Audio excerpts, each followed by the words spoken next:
우리 교회를 다니는 분들 입에서 흔하게 들을 수 있는 단어 가운데 하나가 긍정이라는 말이에요. 긍정.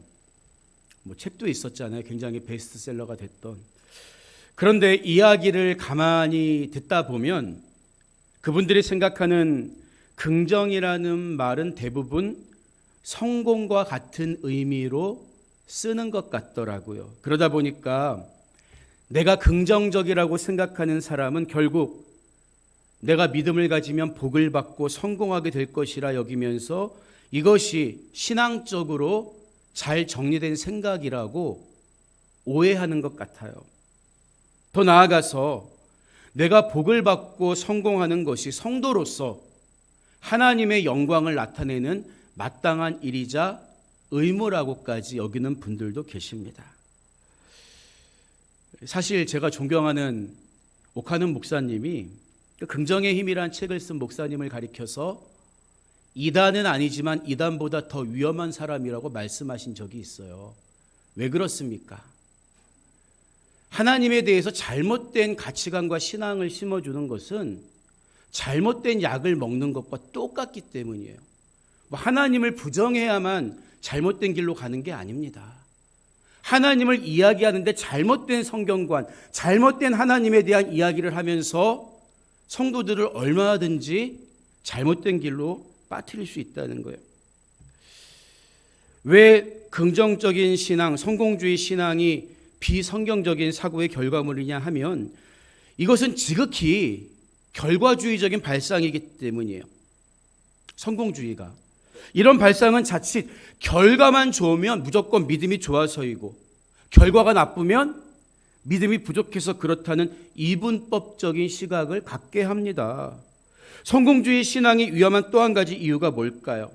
만약에 내가 성공하지 못했을 때, 내가 원하는 대로 이루어지지 않았을 때 그 신앙의 기반이 흔들릴 수밖에 없는 거예요. 심한 경우에 믿음을 포기할 수도 있다는 거죠. 아니 이렇게 열심히 기도했는데 안 들어주셔.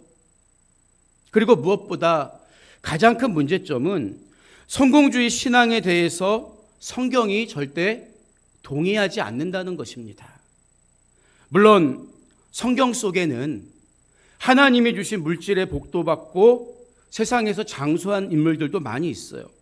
복의 근원이 된 아브라함의 이야기라든지 솔로몬이 누렸던 부귀 영화를 보면 마치 신앙의 목적이 우리가 그것을 다 누리는 것처럼 보이기도 합니다. 게다가 예수님이 너희가 무엇이든지 아버지께 구하는 것을 내 이름으로 주시리라 이 하신 말씀을 문맥과 상관없이 갖다 붙이면 마치 하나님은 내가 하나님께 구하는 모든 것을 다 이루어 주시는 요술램프처럼 생각되기도 한다는 거죠. 여러분, 그러나 성경이 관심을 두는 성공은 나의 성공이 아니라 하나님의 성공입니다. 돈 많이 벌고 높은 자리에 올라 착하게 살면서 모든 영광 하나님께 돌린다고 말해도 그 길이 하나님이 원하신 길이 아니라면 실패한 삶일 뿐이라고요. 오히려 예레미야처럼 조국의 멸망을 선포하고 그 선포가 이루어지는 것을 바라봐야 하는 슬픈 인생일지라도 또 호세아처럼 부정한 여인과 결혼하는 아픈 삶을 살았을지라도 하나님이 그 길을 허락하셨다면 그 길에 서서 걸어가는 것이 성공한 인생이라고요. 우리는 성공주의 신앙이 아니라 성경적인 신앙의 길을 걸어가야 합니다. 오늘 본문에 나오는 다니엘의 세 친구인 사드락과 메삭과 아벳느고는 유다 말렵 여호야김 왕 시대의 바벨론의 침략으로 다니엘과 함께 포로로 끌려간 사람들이에요.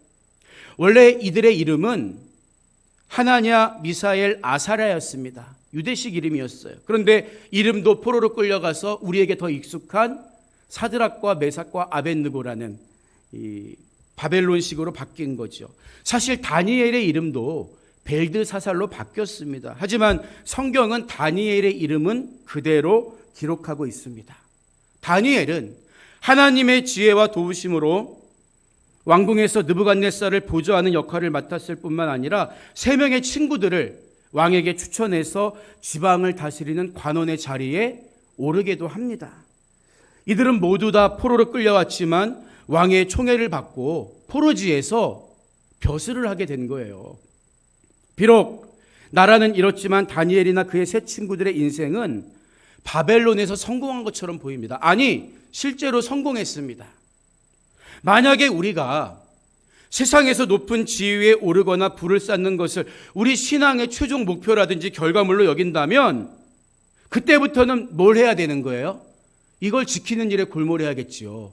야, 내가 신앙을 가진 결과가 이 벼슬자리야. 그때부터 이거 지키는 게 큰 문제가 돼요. 그러다 보면 과정보다 결과만 중요시하는 결과주의에 빠지게 된다는 거죠. 여러분, 그래서 우리는 신앙의 첫 단추를 잘 끼워야 하는 거예요. 요셉에게 최종 목표지가 애굽의 총리였습니까? 아닙니다. 요셉은 유언하기를 하나님이 반드시 너희를 약속의 땅에 데려갈 터인데 그날이 오면 내 뼈를 메고 가라. 나 여기에 묻혀 있을 게 아니야. 죽어서도 나는 그 약속의 땅에 갈 거야. 이게 꿈쟁이 요셉의 최종 목적지였던 거예요. 시시하게 야, 국무총리? 총리 대신? 부럽다. 하나님 잘 믿으니까 총리 되더라.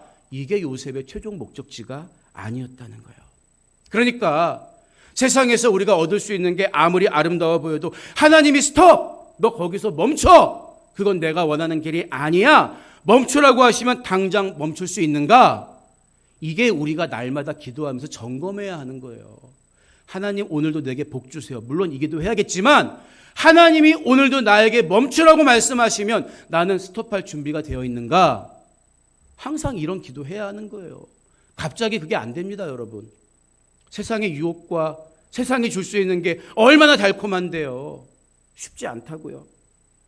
다니엘의 세 친구들에게도 하나님 앞에 스톱해야 될 것이냐? 내가 어떻게 여기까지 올라왔는데 계속 나아가야지. 선택해야 할 시험이 다가온 거예요. 느부갓네살 왕이 두라 평지, 지금의 이라크에 위치해 있는데, 그러니까 바벨론 제국은 오늘날의 이라크, 바사, 페르시아 제국은 이란이라고 생각하면 쉽습니다.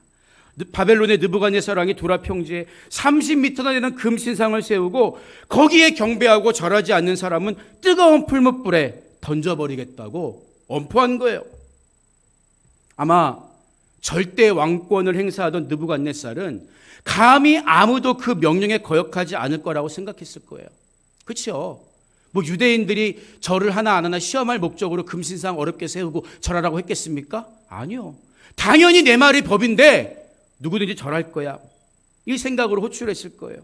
모든 지방의 관원들까지 금신상의 낙성식에 호출되어서 다니엘의 세 친구도 두라 평지에 도착하게 됩니다. 하지만 다니엘의 세 친구는 나팔을 불고 절을 하는 시간에 절하지를 거부하면서 제왕의 잔칫날에 재를 뿌리고 있는 거예요. 여러분이 이때 이 세 친구라면 어떻게 했겠습니까? 생각해 보세요. 바벨론 제국이 얼마나 어마어마한지 동으로는 인도, 서쪽으로는 애굽과 이디오피아까지. 그러니까 이 유럽의 자락과 아프리카 대륙 자락까지 차지한 어마어마한 나라였다는 거예요. 이 나라 왕의 명령입니다. 그런데 그 왕이 자기들에게 관직까지 허락해 줬단 말이에요. 능력을 인정해 줬습니다. 내가 하나님을 믿고 섬기는 것도 인정해 줬어요. 바벨론 다신교 국가이기 때문에. 그저 눈 딱 감고 한 번만 더도 말고 절하면 됩니다. 전국에서 수많은 관리들과 외국의 사절들이 모여들었기 때문에 야, 이거는 그냥 국가적인 예전이야. 정치적 행사야. 그렇게 생각하고 인파에 묻혀서 함께 절하면 티도 안 나요. 그런데 사드락과 메삭과 아벳느고가 절하지 않은 이유는 단 하나. 우상에게 절하지 말라는 10계명의 2계명을 지키기 위해서였습니다. 하나님 말씀이기 때문에 제왕의 명령을 거역한 거예요.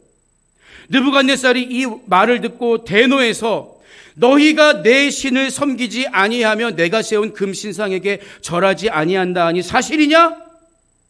친히 문책합니다. 그들은 우상을 섬기지도 않았을 뿐만 아니라 절하지도 않았던 거예요. 그런데 이 느부갓네살 왕의 말을 가만히 들여다보면 14절을 가만히 들여다보면요. 내 신, 그리고 내가 세운 신으로 내가 세운 금신상 이렇게 말하고 있잖아요. 내 신, 너희 왜 내 신 안 섬겨? 이 당시 바벨론의 왕들이 섬기는 신은 마르둑이라고 하는 그들의 신앙에서 볼 때 창조와 관여한 가장 큰 신이었습니다. 바벨론의 역대 왕들은 마르둑을 섬겼어요. 하지만 다신교 국가였던 만큼 느부갓네살 왕은 사드락과 메삭과 아벳느고가 섬기는 유대 민족의 신인 하나님도 신으로 인정했습니다. 그러니까 지금 느부갓네살이 하는 말의 의미가 뭐예요? 내가 너희의 신을 인정해 줬는데 너희는 왜 내 신을 인정 안 해? 이 얘기거든요. 그냥 덮어놓고 하나님 믿지 말고 내 신 섬기 이 얘기가 아니에요. 나는 너희들의 신을 인정해 줬는데 너희는 왜 내 신 인정 안 해? 이 얘기예요. 흔히 여러분 종교 간의 화합과 평화를 주장하는 종교다원주의자들도 비슷한 말을 합니다. 종교다원주의가 뭐예요? 이리로 가든 저리로 가든 구원 얘기를 만난다. 불교를 믿든 이슬람교를 믿든. 그러니까 그들의 말이 그거거든요. 내가 너희 신과 종교를 인정해 줄 테니까 너희도 우리 하나님, 우리 종교 인정해 줘. 그러면 무슨 대단한 평화가 이루어지는 줄 알아요. 이 느부갓네살과 똑같은 입장이에요 지금. 나는 너희들 신을 인정했잖아. 너희도 내 신 인정해서 절 한번 딱 해. 여러분 하지만 생각해 보세요. 다른 종교에서 믿는 신이 정말 신일까요? 여기에 대한 성경 말씀은 분명합니다. 고린도전서 8장 5절 이하를 보면 비록 하늘에나 땅에나 신이라 불리는 자가 있어 많은 신과 많은 주가 있으나 그러나 우리에게는 한 하나님 곧 아버지가 계시니 만물이 그에게서 났고 우리도 그를 위하여 있고 또한 한 주 예수 그리스도께서 계시니 만물이 그로 말미암고 우리도 그로 말미암아 있느니라. 이렇게 증언하고 있어요. 우리가 성경을 믿지 않는다면 모를까? 성경 말씀을 그대로 믿는다면 천하 만물을 창조한 창조주는 오직 하나님밖에 없는 거예요. 그러면 다른 종교에도 영적 현상이 있는데 그 현상은 왜 생기는 걸까요? 여기에 대해서 성경도 말하고 있는데요.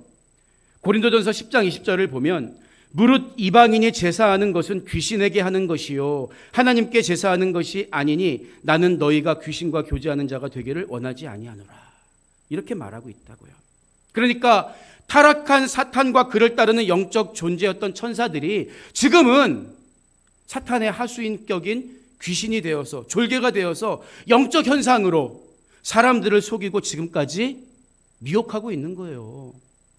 다른 종교에서 믿는 신들은 절대로 하나님과 똑같은 창조주가 아닙니다. 우리는 오직 하나님만 믿고 하나님만 섬겨야 하는 거예요. 그런데 다니엘의 세 친구들이 금신상에게 절하지 않겠다고 버티고 있을 때 도대체 다니엘은 어디가 있었을까요? 저는 이게 굉장히 궁금했거든요. 성경에는 여기에 대한 명쾌한 기록이 없습니다. 다만 3장보다 앞선 2장에서 느부갓네살이 자기 꿈을 해몽하는 다니엘을 보고 그가 믿는 하나님을 참신으로 신들 위의 신으로 인정하는 장면이 나옵니다. 심지어 다니엘서 2장 46절을 보니까 이에 느부갓네살 왕이 엎드려 다니엘에게 절하고 명하여 예물과 향품을 그에게 주게 하니라. 공동 번역본을 보면 다니엘에게 제사까지 드리게 했다. 물론 다니엘이 거절했겠지만 이렇게 말하고 있어요. 여러분 생각해 보세요. 왕이었던 느부갓네살이 신하인 다니엘에게 절을 어떤 의미로 했을까요? 자기보다 높은 지위였기 때문에 절했겠습니까? 절대 아니죠. 다니엘을 다신교 국가였던 바벨론의 관점에서 볼 때 신과 같은 신적 존재로 본 거예요. 이해가 됐어요? 그런데 신은 신에게 절할 필요가 없었기 때문에 다니엘은 금신상에 절하는 문제에서 유일하게 자유로울 수 있는 한 사람이었을 것이다. 이렇게 추정해 볼 수는 있죠. 하지만 중요한 것은 다니엘서 3장은 다니엘이 아니라 그 초점이 다니엘의 세 친구들의 믿음에 맞춰져 있다는 거예요. 느부갓네살 왕이 화를 억누르고 그냥 제국의 왕이라면 단칼에 죽여 없으면, 왜냐하면 한 말이 있잖아요. 절하지 않으면 풀불에 던져버리겠다고. 근데 뭐하러 구질구질하게 불러서 회유를 합니까? 그만큼 대우해 줬다는 거예요. 이것만으로도 사실 대단한 것입니다. 대부분의 사람들은 이 정도 하면 그냥 넘어갈 수 있어요. 아이고, 왕이 이 정도까지 해주는데 그냥 국민 의례로 절 한번 해야지요. 그래야 내 신앙도 지키고 궁극적으로 사람들한테 전도도 할 수 있는, 내가 살아야 뭐든 되지 않겠습니까? 이런 생각하기 쉬워요. 황송해서 야, 왕이 나한테 이런 권유까지 해주니까. 사실 느부갓네살도 하나님이 대단한 신이라는 거 알았거든요. 보세요. 바로는 요셉에게 꿈을 가르쳐주고 해몽하라 이렇게 말했지만 느부갓네살은 그렇지 않았어요. 꿈도 가르쳐주지 않고 그 나라에 있는 모든 유능한 점쟁이들과 술사들을 불러서 야, 내가 어젯밤에 꿈을 꿨는데 그 꿈에 대해 해몽해봐. 꿈을 말해주세요 하고 가르쳐드릴게요. 해몽해드릴게요. 야, 니네들이 꿈도 말하고 해몽도 해. 어거지 아닙니까? 근데 다니엘은 그걸 한 거예요. 그걸. 그러니까 느부갓네살이 봤을 때 얼마나 놀라웠겠습니까? 인정할 수밖에 없었죠. 그래서 다시 한번 기회를 주고 있는 거예요. 야, 나 너희 하나님 인정해. 그러니까 너도 내가 믿는 신 앞에 예의를 다해라. 여러분, 우리도 사실 하나님 믿지 마 이런 협박이나 회유보다는 그래도 내가 너 체면 한번 세워줬잖아. 예수 믿는 사람이라고. 너도 나 한번 따라와 줘. 이런 식의 회유와 협박에 노출될 때가 더 많습니다. 어떻게 말씀대로만 사냐? 이걸 해야 자녀들 뒷바라지도 하고 남들만큼 살 수 있지 않아? 그래야 하나님께도 영광되는 거 아니야? 이렇게 다가올 때가 많다는 거예요. 이때 얼마나 많은 성도들이 신앙의 최선보다 차선을 선택할 때가 많습니까? 하나님 말씀보다 세상의 논리, 가족 간의 평안, 친구들과의 관계, 이걸 따라갈 때가 많냐는 거예요. 그저 내 신앙 인정해 준 것만이라도 황송하다고 여기면서 그래 나도 너 입장 헤아려 줄게. 내 신앙의 지조를 아무것도 아닌 것처럼 하나님 말씀을 어기면서도 전혀 부담스럽지 않을 때가 얼마나 많냐는 거예요. 마치 그게 지혜롭게 사는 것처럼. 오늘 사드락, 메삭, 아벳느고의 모습은 세상의 회유와 협박 앞에 무너지기 쉬운 우리들에게 가장 모범적인 답을 보여주고 있는 거예요. 이렇게 하면 하나님이 감동받으십니다. 본문 16절을 보면 사드락과 메삭과 아벳느고가 왕에게 대답하여 이르되 느부갓네살이여, 우리가 이 일에 대하여 왕에게 대답할 필요가 없나이다. 이 말을 해요. 세계를 정복한 제왕이 한 걸음 뒤로 물러서면서 살려줄 기회를 주는데, 더군다나 너희 신앙을 포기하라는 말도 아니고 내가 너희 신앙을 인정했던 것처럼 너희도 내 신에게 예의를 한 번만 표해, 이렇게 기회를 주는데도 이들의 대답이 뭡니까? 여기에 대해서는 더 말할 가치가 없다는 거예요. 구차하게 목숨을 구하지 않겠나이다, 이 말이에요. 여러분, 사실 이런 태도가 너무나 중요합니다. 하나님 말씀이냐 느부갓네살의 명령이냐, 내가 무엇을 택할지 마음에 분명히 결정을 하고 나니까 뒤에 이어지는 아름다운 신앙 고백도 나올 수가 있는 거예요. 하지만 하나님과 세상 사이에서 내 입장이 모호하면 신앙 고백도 모호해질 수밖에 없습니다. 도대체 하나님을 믿는 사람인지 믿지 않는 사람인지 분간이 안 되는 거예요. 그러나 라합처럼 상처나지의 하나님을 인정하고 에스더처럼 세상의 규례보다 하나님 나라와 의가 귀하다는 것을 인정한다면, 그리고 오늘 본문에 나오는 새 친구들처럼 협박과 회유에 대꾸할 필요성을 느끼지조차 못한다면 우리 행동은 너무 쉬운 거예요. 그걸 분명하게 하지 못하니까 항상 세상과 사람들에게 끌려다니는 것입니다. 내가 너희의 신을 인정하겠다는데 왜 너희는 내 신을 인정하지 않는 거냐? 내가 한번 참겠다. 이번 한 번만 머리를 숙여라. 그러면 내가 명령을 철회하고 살려주겠다. 느부갓네살이 세 사람을 회유하고 있을 때 하나님이 지켜보시면서 어떤 마음이셨을까요? 그런데 이들이 즉시 대답하기를 느부갓네살이여, 우리가 이 일에 대하여 왕에게 대답할 필요가 없나이다. 어린 반푼어치도 없다는 거예요. 사실 저는 뒤에 나오는 그리 아니하실지라도라는 믿음의 고백도 귀하지만 내가 대답할 필요도 없습니다, 이 말 한마디에 하나님이 더 감동하셨다고 생각해요. 목숨을 부지하라는 느부갓네살의 회유에 대꾸할 필요가 없는 게 분명하니까 그 말을 하게 된 자기들의 믿음이 어떤 믿음인가에 관해서 설명할 수도 있는 거잖아요. 입장이 분명하면 말하는 것도 분명합니다. 입장이 분명하지 않으니까 뭐 내가 신앙은 있는데 성경은 그렇게 말하는데 현실은 말이야 애매모호해지는 거죠. 사드락과 메삭과 아벳느고의 하나님은 언제 어디서나 전능한 하나님입니다. 설령 그들의 생명이 위협을 받는 순간에도, 그들의 조국 유다가 망한 순간에도 그 사실은 조금도 변함없어요. 그래서 본문 17절에서 그들은 하나님에 대해 어떻게 고백합니까? 왕이여, 우리가 섬기는 하나님이 계시다면 우리를 맹렬히 타는 풀무불 가운데서 능히 건져내시겠고 왕의 손에서도 건져내시리이다. 하나님 그런 분이십니다. 당당하게 대답할 수 있었던 거죠. 여러분, 부모가 자녀가 바라는 것을 다 들어주지 않아도 여전히 자녀를 사랑하는 것처럼 내 기대와는 다른 결과물을 주실지라도 하나님은 여전히 나의 아버지가 되어주십니다.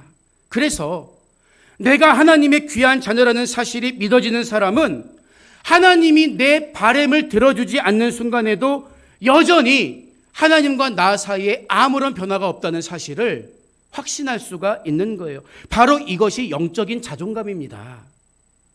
하나님이 어떤 분인가 아는 것도 중요하지만 내가 하나님 앞에 어떤 존재인가를 자각하는 것은 더 중요해요. 나는 하나님의 귀한 자녀입니다. 하나님이 내 기대와 다른 것을 주실지라도 나는 여전히 하나님의 자녀이고 하나님은 나의 아버지가 되어주십니다. 하나님의 나에 대한 사랑을 나는 조금도 의심하지 않습니다. 그러니까 흔들리지 않는 거예요. 다니엘의 세 친구들은 하나님이 어떤 분인가를 알았지만 자기들이 하나님께 어떤 존재인가도 알았던 거예요. 그래서 이어지는 18절을 보니까 하나님을 믿으면 절대 죽지 않을 수도 있다는 믿음을 뛰어넘는 믿음의 고백을 하게 되더라는 거죠. 그렇게 하지 아니하실지라도 왕이여 우리가 왕의 신들을 섬기지도 아니하고 왕이 세우신 금신상에게 절하지도 아니할 줄을 아옵소서. 이 말은 하나님이 내 생명을 지금 구해주시지 않는다고 해도 나에 대한 하나님의 사랑을 조금도 의심하지 않을 때 드릴 수 있는 고백이에요. 여러분, 부모와 자녀 사이에 이게 얼마나 중요합니까? 때로는 부모가 볼 때 자녀에게 이게 더 좋은 길이에요. 자녀는 입을 삐죽거리면서 부모가 원하는 길을 따라갈 수도 있습니다. 물론 거역할 수도 있지만. 하지만 부모에 대한 사랑을 믿을 수 있다면 당장은 이해되지 않더라도 그냥 따라갈 수 있는 것 아니겠습니까? 이것이 바로 세상의 성공주의를 넘어서는 신앙이라고요. 다니엘의 세 친구들은 하나님이 그들을 불에서 건져내실 수 있다는 믿음만 가진 것이 아니라 불에 타 죽는 한이 있더라도 나는 하나님 말씀을 어길 수 없다는 믿음도 가지고 있었던 거예요. 하나님 잘 믿으면 결국 손해보지 않을 것이라는 믿음과 손해보는 한이 있더라도 하나님을 배신할 수 없다는 믿음은 결이 다른 믿음입니다. 전자가 성공주의에 근거한 믿음이라면 후자는 성경에 근거한 믿음이기 때문이에요. 성공주의에 근거한 믿음은 결과에 따라 믿음도 달라지지만 성경에 근거한 믿음은 결과와 상관없이 하나님과의 관계가 흔들리지 않습니다. 여러분, 신앙도 그래요. 실패자는 실패하는 이유밖에 몰라요. 매번 입에서 나온 말들을 보면 이래서 안 되고 저래서 안 되고. 하지만 성공자는 그 실패를 넘어설 수 있는 힘이 어디에 있는지 압니다. 예수님께서 말씀하시기를 나의 이 말을 듣고 행하지 아니하는 자는 그 집을 모래 위에 지은 어리석은 사람 같으리니 비가 내리고 창소가 나고 바람이 불어 그 집에 부딪힘에 시련과 문제가 다가오매 그 무너짐이 심하니라. 사상 누각이란 말이 있잖아요. 모래 위에 집은 집, 모래 위에 신앙. 여러분, 우리가 신앙의 성공자가 되려면 세상에 아무리 우리를 회유하고 협박해도 반석 위에 서서 말씀을 따라가야 하는 거예요. 누가 내 신앙을 협박하거나 회유할 때 오늘 다니엘의 세 친구처럼 야, 그 일에 대해서는 더 이상 대답할 필요 없어. 대답할 필요 없어. 구질구질하게 변명할 필요가 없는 거예요. 그건 내 믿음과 달라. 그건 내가 가야 할 길과 달라. 그것이 하나님을 감동시켜 드리는 거예요. 오늘 말씀을 마무리합니다. 해방 이후에 분열된 감례교단을 하나 되게 해야 할 책임이 있는 감독의 자리에 당시 70이 다 된 서울 부가연교회 담임자였던 김유순 목사님이 추대됩니다. 하지만 그 후 1년이 지났을 무렵 6.25 전쟁이 발발하게 되죠. 목청껏 서울 사수를 외치던 많은 지도자들, 목사님들이 거의 대부분 한강 이남으로 피난을 떠났지만 김유순 목사님은 끝까지 교회에 남습니다. 주위 사람들이 간곡히 피난을 권했지만 목사님은 이런 말씀을 하시면서 단호하게 거절하죠. 예수님께서 선한 목자는 양을 위하여 목숨을 버린다고 하셨습니다. 비록 제가 선한 목자는 못 되지만 주님께서 중책을 맡기셨는데 어찌 이리와 같은 공산당에게 양들을 맡기고 피하겠습니까? 나는 이미 순교할 결심을 했으니 다시는 피난을 권하지 마시기 바랍니다. 이런 말을 하셨다고 해요. 김유순 목사님은 공산당에 의해 서대문 형무소에 수감되었다가 북으로 끌려가는 도중에 순교하시게 됩니다. 양떼들을 위한 목자의 사명을 끝까지 감당하다가 집도 공산당에게 빼앗기고 학교도 빼앗기고 마지막에 자기 목숨까지 내놓아야 했지만 누가 그분을 감히 실패자라고 말할 수가 있겠냐는 거예요. 여러분, 이 땅에서 받는 상처가 아무것도 아니거나 우리가 누릴 수 있는 기쁨과 행복이 전혀 무의미하다는 말이 아니에요. 그러나 우리에게는 진짜 좋은 것, 영원한 본향이 있음을 믿고 알기 때문에 잠시 이 땅에서 겪는 시련과 아픔을 견딜 만한 가치가 있는 게 아니겠습니까?